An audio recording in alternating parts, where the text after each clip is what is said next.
Պարոն Վարդանյան, վերջին օրերին նկատում ենք ինտենսիվ փոխայցեր Իրան-Հայաստան բարձրաստիճան պաշտոնյաների մասնակցությամբ, մասնավորապես Պաշտպանության բնագավառի, օրերս այստեղ էր Իրանի պաշտպանության նախարարը, մի քանի օր առաջ էլ այնտեղ էր մեկնել մեր անվտանգության խորհրդի քարտուղար Արմեն Գրիգորյանը, ինչով է կապված այս ինտենսիվությունը։ Նկատել է, որ Հայաստանը փորձում է բացի քաղաքական եւ տնտեսական հարաբերություններից Իրանի հետ պաշտպանական ոլորտում համագործակցությունը զարգացնի եւ նաեւ տեսանելի է, որ Իրանից էլ կա այդպիսի ցանկություն։ Ես չգիտեմ որն է պատճառը, բայց նախկինում այս ուղղությանը լուրջ ուշադրություն չի դարձել պաշտպանական գործակցությանը երկու երկրների հարաբերություններում հիմնական շեշտը դրվել է քաղաքական եւ տնտեսական հարաբերություններին, ինչը սխալ է։ Իրանը այսօր ունի շատ ուժեղ բանակ, որից մենք կարող ենք շատ բան վերցնել, սովորել եւ Իրանի հետ համատեղ զորավարժությունները, պաշտպանական գործակցությունը կնպաստի Հայաստանի անվտանգության մակարդակի բարձրացմանը։ Եվ ուրախալի է եւ նաեւ գովելի է, որ այս ուղղությամբ վերջին 2-3 տարիներին արդեն իսկ դրական քայլեր են ձեռնարկվում։ ԱՄՆ պետքարտուղար Մարկո Ռուբիոն հայտարարել է, որ Ադրբեջանի եւ Հայաստանի միջև զինված հակամարտության իրական ռիսկը պահպանվում է եւ Միացյալ Նահանգները փորձում է կանխել դա։ Ինչ որ կապ կա այս այցերի եւ Ռուբիոյի այս անհանգստության միջև։ Ոչ, այցերի միջև կապ ես չեմ տեսնում։ Խնդիրն այն է, որ քանի դեռ չկա լուծված կոնֆլիկտ, կա հնարավորություն ռազմական բախումների։ Մանավանդ որ տեսնում ենք, որ Ադրբեջանը ժամանակ առ ժամանակ այդպիսի ռետորաբանության է դիմում եւ նաեւ ինչ-ինչ փոքրիկ քայլերի է գնում, մասնավորապես Սյունիքի ուղղությամբ ռմբակոծությունները գրեթե ամենօրյա բնույթ են կրում։ Իհարկե ես հակված չեմ, որ լայնամասշտաբ պատերազմ կլինի, բայց չեմ բացառում, որ կարող են լինել սահմանային բախումներ, սահմանային սադրանքներ, մանավանդ որ Ալիևը հայտարարել է, որ թույլ չի տալու Հայաստանը իր ողնաշարը ուղղի, թույլ չի տալու, որ Հայաստանի բանակը վերականգնի իր նախկին հզորությունը եւ չեմ բացառում, որ ժամանակ առ ժամանակ սահմանային միջադեպեր, բախումներ կհրահրվեն Ադրբեջանի կողմից։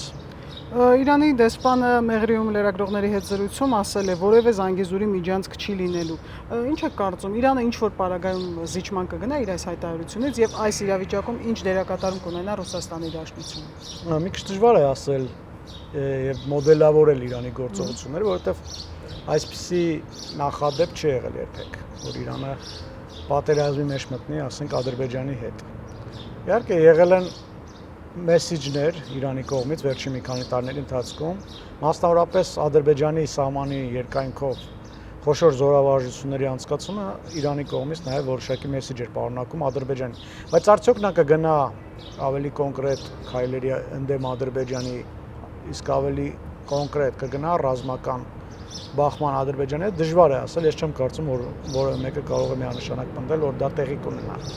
Բայց նաև պետք է նկատենք, որ Ադրբեջանին զսպողում միայն Իրանը չէ, այս հարցում մեր բախտը բերել է, որ ունենք շատ լայն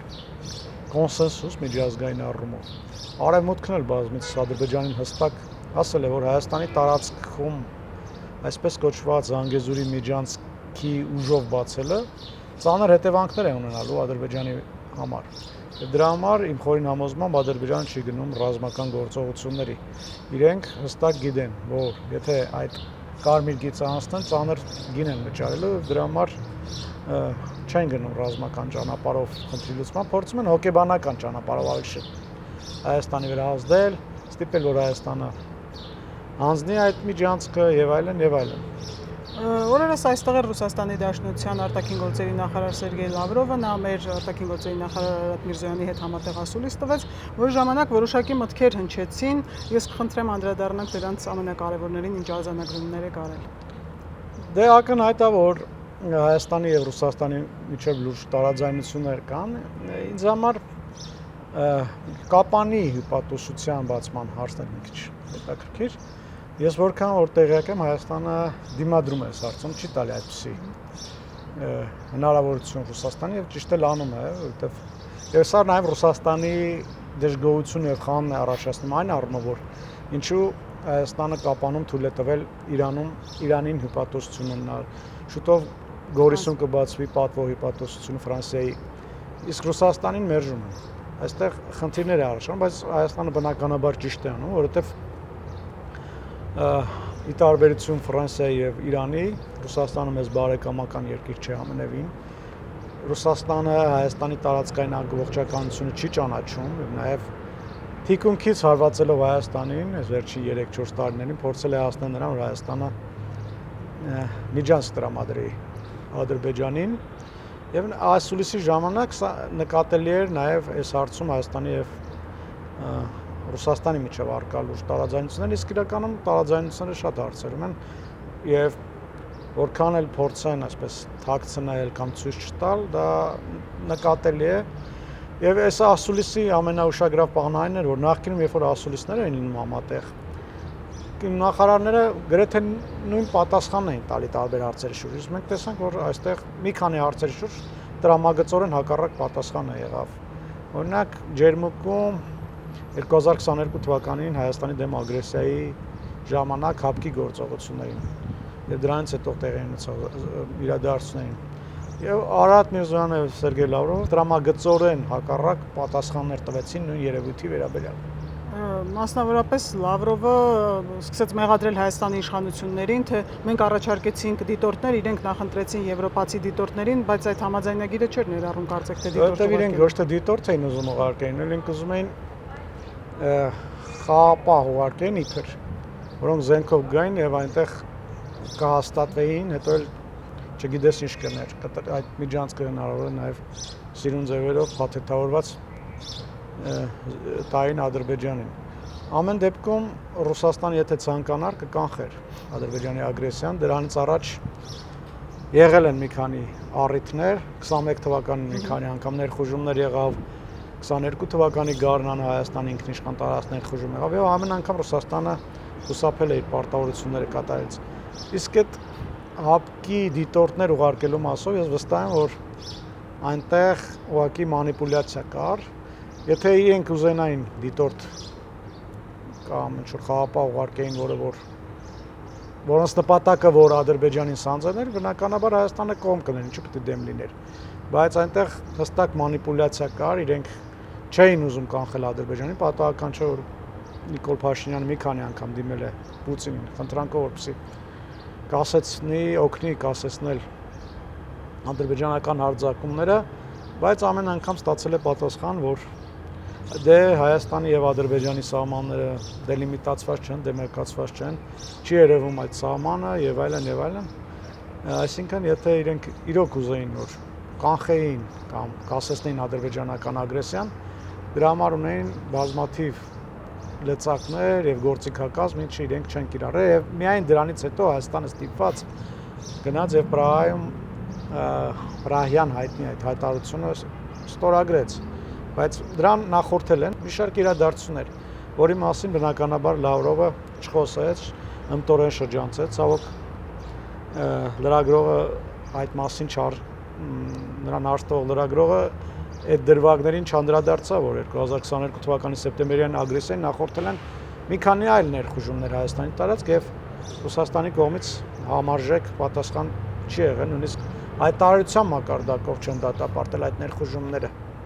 Երեք չէ առաջին օրը Պուտինի խորհրդական Անտոն Կոբյակովն էլ հայտարարել է, որ ԽՍՀՄ դեռևս գոյություն ունի, խորհրդային միության փլուզման իրավական ընթացակարգը խախտվել է։ Ինչ է ակնարկում նա եւ արդյոք սա կապ ուներ Լավրովի այցի Հայաստան գալու հետ։ Այց հետ չի կապի, սա իրենց մենթալիտետն է, իրենք շատ ծանր են տարել խորհրդային միության փլուզումը, Պուտինը լինելով կադրային չեկիստ, KGB-ի աշխատող, շատ ծանր է տարել ԽՍՀՄ փլուզումը, ինքը նաեւ խոստովանել է բազմիցս, ասել է որ ԽՍՀՄ փլուզումը 20-րդ դարի ամենամեծ աշխարհաքաղաքական աղետն էր։ Եվ հիմա փորձում է այս կամ այն կերպ վերականգնել այդ ԽՍՀՄ-ը։ Իհարկե նախկին տեսքով դա այլևս անհնար է, բայց փորձում են ինչ-որ ինտեգրացիոն կառույցներ ստեղծել, որտեղ որ խորհրդային միության նախկին երկրները ներգրավված կլինեն այդ կառույցներում եւ նրա ներխուժումը, Ռուսաստանի ներխուժումը Ուկրաինա հենց այդ շարքից է։ Իրենք շատ ծանր են տանում այն հայտարարությունները, որոնք հնչում են Ուկրաինայից, որ Ուկրաինան պետք է դառնա ՆԱՏՕ-ի անդամ, Ուկրաինան պետք է դառնա Եվրամիության անդամ եւ այլն։ Դրա համար իրենց համար սա մեծ հարված է եւ հեղինակության եւ տրավմա է, ասենց ասեմ, հոգեբանական տրավմա է, ինչպես երևի թե նաեւ ինչպես մեզ համար Արցախի կորուստը, կոնկրետ Պուտինի համար սա մեծ տրավմա է։ Մենք տեսնում ենք, որ Ռուսաստանում փորձում են այսպես վերականգնել խորհրդային սիմվոլիկան։ Երեք քննարկվել է լրջորեն Ստալինգրադ, Վոլգոգրադ քաղաքը Ստալինգրադ վերանվանելու հարցը։ Պետդումայում այսպիսի հարցեր են բարձրացնում։ Ստալինի արձաններն ժամանակ առ ժամանակ տարբեր քաղաքներում նորից կանգնեցվում եւ այլն, սա իրենց համար մեծ հոգեկան կամ հոգեբանական ավելի ճիշտ տրավմա է եղել եւ կոնկրետ Պուտինի համար իհարկե Ռուսաստանում կան առողջ մարդիկ, որոնց համար ԽՍՀՄ փլուզումը միայն ուրախալի փաստ էր այդ ճարիքի կայսրության, բայց կոնկրետ Պուտինը լինելով եւ նրա շրջապատը կադրային չեկիստներ, կադրային KGB-ի աշխատողներ ծանր են տարել ԽՍՀՄ փլուզումը։ Շնորհակալություն։ Ես էլ եմ շնորհակալ։ Չմոռանաք հավանել տեսանյութը եւ բաժանորդագրվել Civic AM-ի YouTube-յան էջին։